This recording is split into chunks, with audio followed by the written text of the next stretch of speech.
Para que serve um carro? Um carro não, um Dodge. Ok, essa é fácil. E a lei? Bom, a lei dos homens eu sei que visa proteger os cidadãos contra ações ilegais e ilícitas de pessoas maldosas, certo? Mas e se parte do comportamento imprudente e quebra de regras vem dos agentes responsáveis pela aplicação da lei? Bom, embora deva haver um equilíbrio entre o certo e o errado, as constantes perseguições policiais nos Estados Unidos trazem todo esse pacote. E nem sempre a vida da polícia é fácil. Na verdade, a vida das autoridades versus lunáticos em carros velozes dentro de um Dodge é complexa. E às vezes esses malucos, e entenda, criminosos, tumultuam a vida de todos ao redor, inclusive causando fatalidades. Totalmente errado.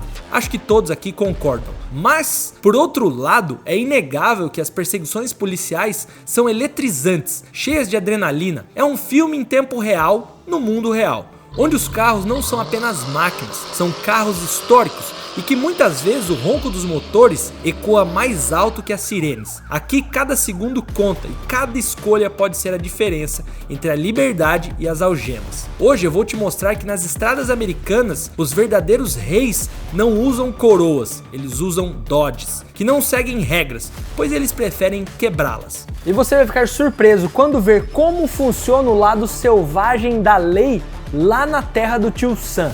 E mais, vai entender como esse carro virou o carrasco, o mais procurado pela justiça americana, o Bad Boy. Hoje teremos fugas, perseguições e um Dodge fumegante. Parte 1. História das fugas.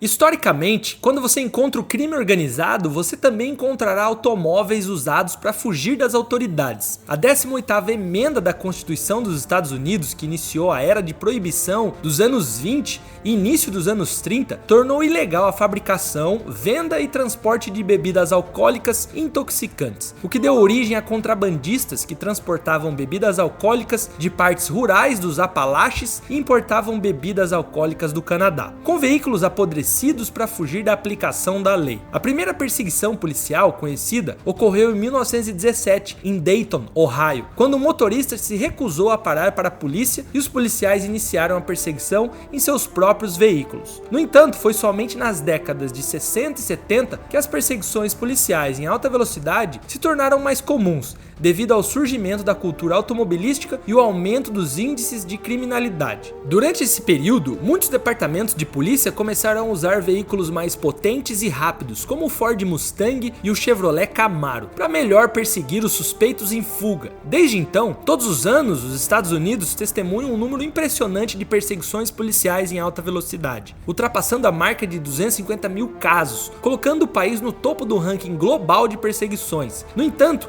a eficácia na captura dos suspeitos em fuga deixa a desejar. De todos os incidentes, entre 6 mil a 8 mil terminam em colisões. Aproximadamente 500 pessoas perdem a vida nesses acidentes e mais de 5 mil sofrem algum tipo de lesão, leve ou grave. Embora os dados nacionais não apareçam extremamente alarmantes, as perseguições policiais em estados como a Califórnia produzem números particularmente preocupantes, especialmente em Los Angeles. Na verdade, entre 1996 e 2015, por exemplo, a Califórnia foi o estado com o maior número de fatalidades relacionados a perseguições policiais, com 827. Dados da Patrulha Rodoviária da Califórnia revelam que apenas 57,7% dos indivíduos são capturados, enquanto o restante consegue escapar do alcance das autoridades, uma tendência que parece se agravar com o passar dos anos. A explicação para essa realidade pode ser encontrada na história do crime organizado e a sua associação com veículos de alta performance. A habilidade dos criminosos em escapar das forças da lei frequentemente se deve à incapacidade da polícia de acompanhar a evolução constante na velocidade e desempenho desses veículos utilizados nas fugas. De fato, parece haver uma receita comum entre os fugitivos que lhes permite continuar a frustrar as tentativas de captura por parte da polícia. A dinâmica das perseguições policiais é complexa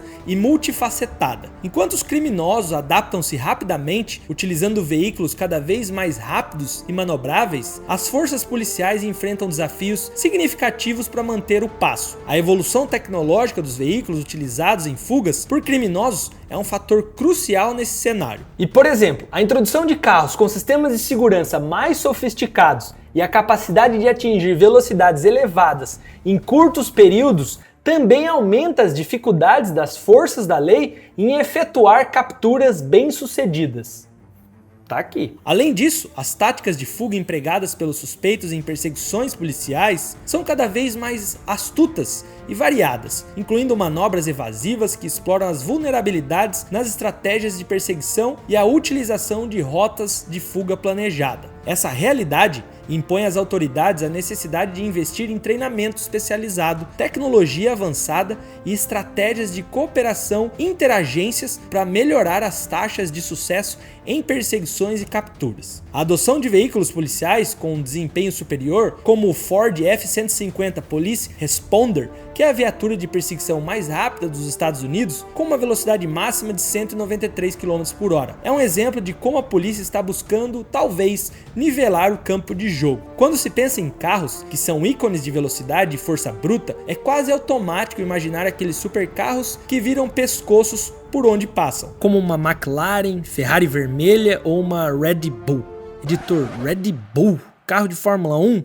Ah, verdade. Para lembrar a gente que o F1 24 já está lançado e muita gente está jogando, hein? O game é baseado no Campeonato Mundial da Fórmula 1, disponível para todos os consoles e PC. O F1 24 está ainda melhor e mais desafiador, com uma quantidade absurda de melhorias na experiência de direção. Tudo foi aprimorado para refletir melhor o que acontece na vida real dos pilotos para o cenário virtual. Melhorias também na jogabilidade geral, suspensão, aerodinâmica, distribuição de peso e até a precisão dos volantes de cada carro influenciam na jogatina. Além do novo modo carreira de piloto, onde você pode jogar com pilotos lendários das antigas, ou o modo co-op, com novas ligas e recompensas, além de desafios diários no modo carreira desafio. Ou seja, tá tudo muito melhor, mais realista e divertido, pois até os pilotos da vida real estão jogando. Pronto, agora eu te contei tudo para você pelo menos clicar nesse link da descrição ou escanear esse QR Code que tá aparecendo na sua tela e entrar no mundo das corridas virtuais e quem sabe achar isso seu novo hobby.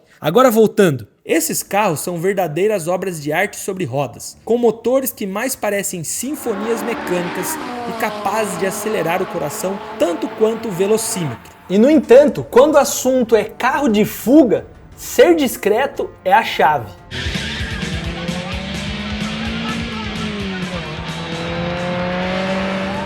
Não estamos falando de máquinas que anunciam sua presença com roncos e estampas chamativas. Estamos falando de carros que se misturam com a multidão, que não despertam suspeitas, mas que guardam sob o capô uma arma que ninguém está prestando atenção. E nesse jogo de gato e rato com as autoridades, houve um modelo que foi pioneiro a se destacar como o rei dos discretos, o Ford modelo 18 nos anos 50. O modelo 18 era o lobo em pele de cordeiro. Por fora, ele poderia ser confundido com o inofensivo modelo B, o mesmo tipo de carro que a polícia usava naquela época. Mas por baixo dessa fachada familiar, o modelo 18 escondia um coração selvagem, um motor V8 que entregava 65 cavalos de potência, uma vantagem significativa sobre os 50 cavalos dos carros policiais. Essa diferença pode não parecer muito hoje, mas naquela época era o suficiente para deixar policiais comendo poeira. Era mais do que apenas números, era uma questão de atitude. O modelo 18 tinha uma resistência que o tornava confiável nas perseguições mais intensas e nos terrenos mais traiçoeiros. Ele era o parceiro ideal para os foras da lei, que precisavam de um escape rápido e eficaz. Não é à toa que se tornou o queridinho dos contrabandistas mais notórios da história, incluindo o infame casal Bonnie e Clyde. Eles sabiam que, com o modelo 18 que tinham em mãos, era mais do que um simples carro. Tinham uma máquina de fuga,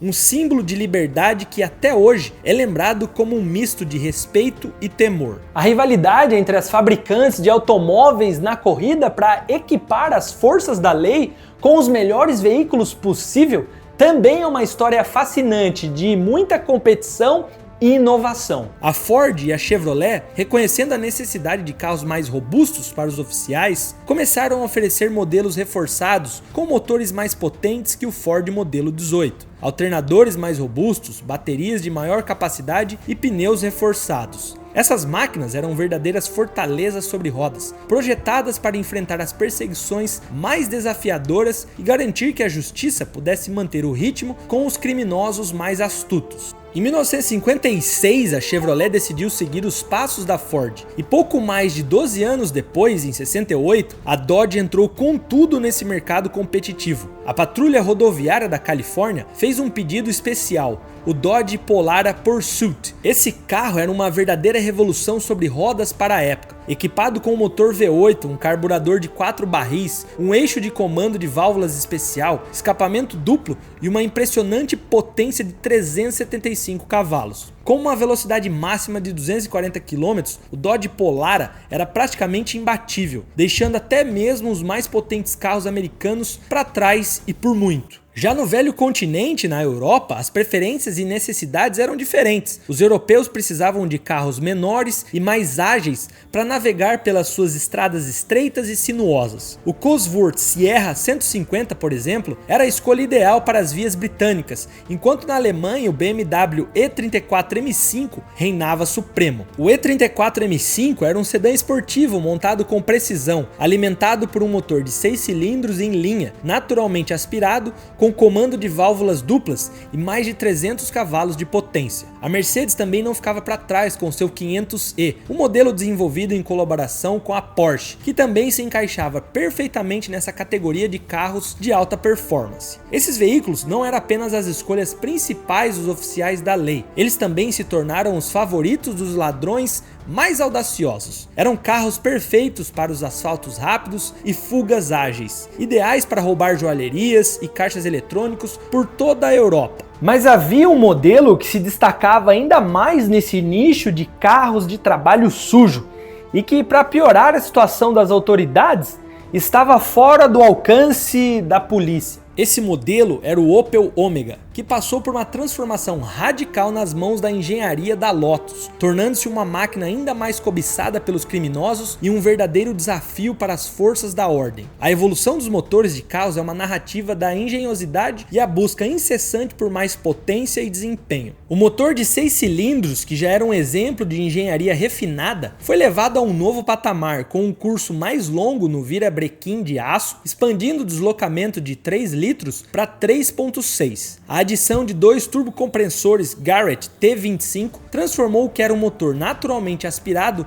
em uma usina de força. A potência, que já era respeitável com 201 cavalos, disparou para impressionantes 377. Esse novo modelo, que emergiu como uma fênix mecânica, era exclusivamente acoplado a uma transmissão manual de 6 marchas, herdada diretamente do ZR1 da Lotus. Essa alquimia de peças e paixão que nasceu o ícone conhecido mundialmente como Corvette, um carro que não apenas se destacava, mas também definia padrões em sua categoria. Enquanto a Ferrari continuava a ser sinônimo de velocidade estonteante e a Porsche com o 911 se consolidava como um marco de tecnologia avançada, Corvette conquistou seu lugar ao sol de uma maneira um tanto quanto improvável. Um grupo de assaltantes, buscando zombar das autoridades, escolheu um modelo de cor verde imperial para suas escapadas. Em novembro de 93, esse Corvette, também conhecido como Lotus Carlton R40, foi roubado em Worcestershire, um tranquilo município lá da Inglaterra. A velocidade estrondosa do veículo fez com que ele fosse recuperado em janeiro só do ano seguinte, e o episódio levou o parlamento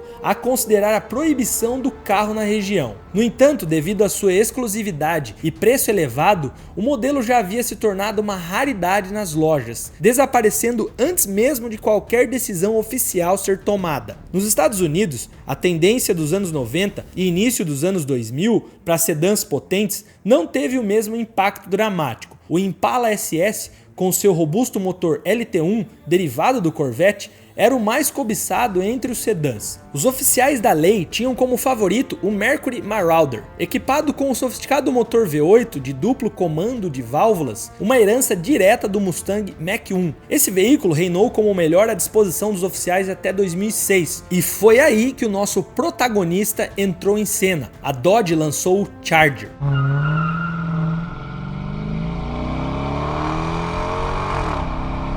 Parte 2. O monstro nas mãos erradas.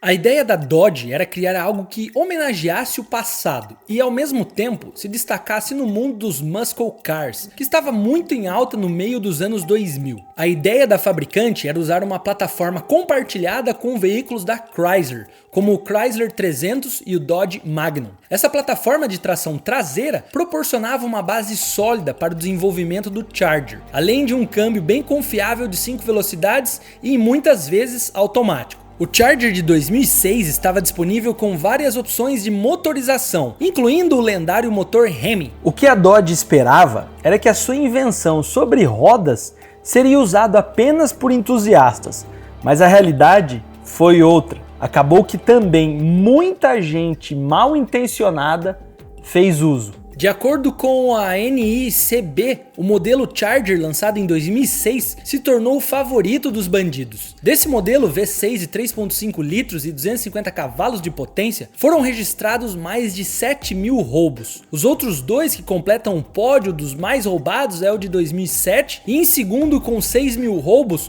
o de 2008, em terceiro lugar com 3.500 roubos. Isso fez com que o Charger fosse considerado o rei dos carros de fuga, e conforme os anos se passavam, essa tendência só se enraizava cada vez mais, principalmente com a chegada dos motores SRT. O SRT de 2006 fazia com que o Charger batesse 425 cavalos de potência, e o de 2007 tinha 50 cavalos a mais, 475. Esse motor se destacava pela estabilidade em altas velocidades, graças à sua suspensão traseira independente, um design influenciado pela Mercedes. Com o motor V8 de 5.7 litros, o Charger já era uma força a ser reconhecida, mas a sua versão de corrida, o SRT8, elevava tudo ao novo nível. Turboalimentado e com motor de 6.1 litros, o SRT8 era uma besta pronta para a pista, e como seu nome sugere, Street Race Technology, ou tecnologia de corrida de rua em português. Apesar da sua natureza esportiva, o Charger SRT8 também pode ser um sedã respeitável. Em baixas velocidades ele oferece conforto e atrai olhares de quem o via na rua. Isso fazia com que as pessoas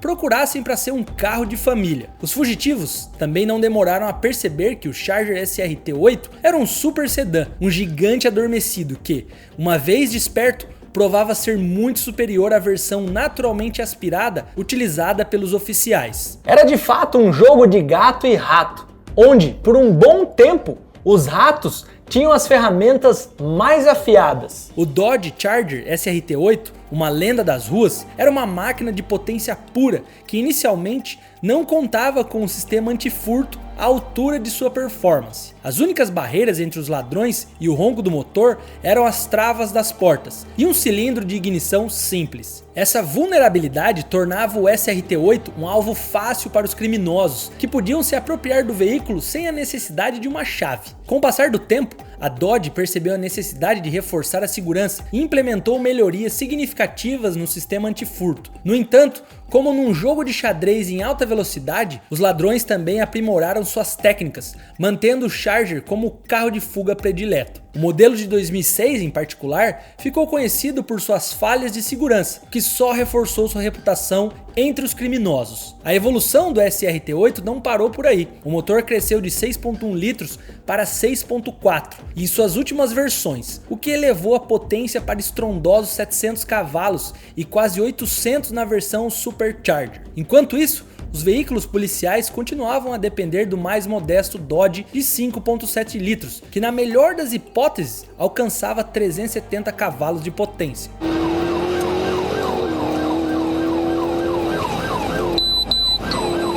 O Charger tinha versões que omitiam alguns detalhes de acabamento padrão da versão Supercharger, o que lhe permitia camuflar perfeitamente entre os carros comuns. Desde a versão GT com 300 cavalos, passando pelo Daytona, Scat Pack, o icônico Hellcat e chegando no brutal Hellcat Red Eye com quase 800 cavalos. Essas vantagens das versões mais brutas foram extremamente exploradas por um cara dentro de um infame Blackout Charger em Little Rock, Arkansas, em maio de 2022, onde ele deu fuga em um policial que o abordou durante uma ronda em um bairro residencial e só foi localizado 45 minutos depois por outra viatura e muitas milhas de distância. Em agosto do mesmo ano, agora em Memphis, Tennessee, o mesmo veículo foi avistado acelerando ao máximo em uma rodovia local, com os faróis apagados. E mais uma vez, adivinhem, o motorista conseguiu escapar ileso. No mês seguinte, a história se repetiu, e quando a polícia tentou iniciar uma perseguição, esquece, o Charger já estava muito além do alcance dos oficiais, que começaram a suspeitar que o carro poderia estar ainda mais potente do que eles imaginavam, sendo possivelmente chassi de uma versão com o motor Hemi do Hellcat. Em um episódio marcante, o Charger foi parado numa blitz na mesma rodovia da perseguição anterior. Quando o policial se aproximou e reconheceu o veículo que vinha tirando o sono dos oficiais há meses, antes mesmo que pudesse tomar qualquer atitude, o Charger disparou, desapareceu na vasta escuridão da noite. Até o momento, foram 14 tentativas frustradas de capturar o Charger e parece que a polícia está longe de conseguir. E eu diria que não vai conseguir. Esse Dodge é como o Lotus Calton americano, um carro que em sua época era praticamente inalcançável e só poderia ser superado se o motorista assim o permitisse. São dois sedãs que marcaram suas épocas. Um modificado pela engenharia da Lotus para se tornar o sedã mais rápido do mundo, o outro muito provavelmente alterado na garagem de casa de alguém, transformado em uma ferramenta de evasão da lei, buscando o ápice da velocidade e adrenalina nas ruas, em batalhas audaciosas com a polícia, entrando para a história como ícones da cultura dos carros de fuga. E por falar em fuga, e se eu te contasse que existe também uma corrida que você nunca ouviu falar, que cruza os Estados Unidos de Nova York até Los Angeles, de uma ponta a outra, onde uns caras atrevidos e ousados mexem nos carros, colocam equipamentos da própria polícia e tentam quebrar recordes, enfrentando também a lei, adversidades e até risco de perder a vida em estradas perigosas nessa corrida que inspirou filme e um jogo muito famoso que você provavelmente jogou no seu PlayStation, a corrida Cannonball. Se ajeita aí no sofá ou na cama que essa história você precisa conhecer. Te vejo já em 5 segundos.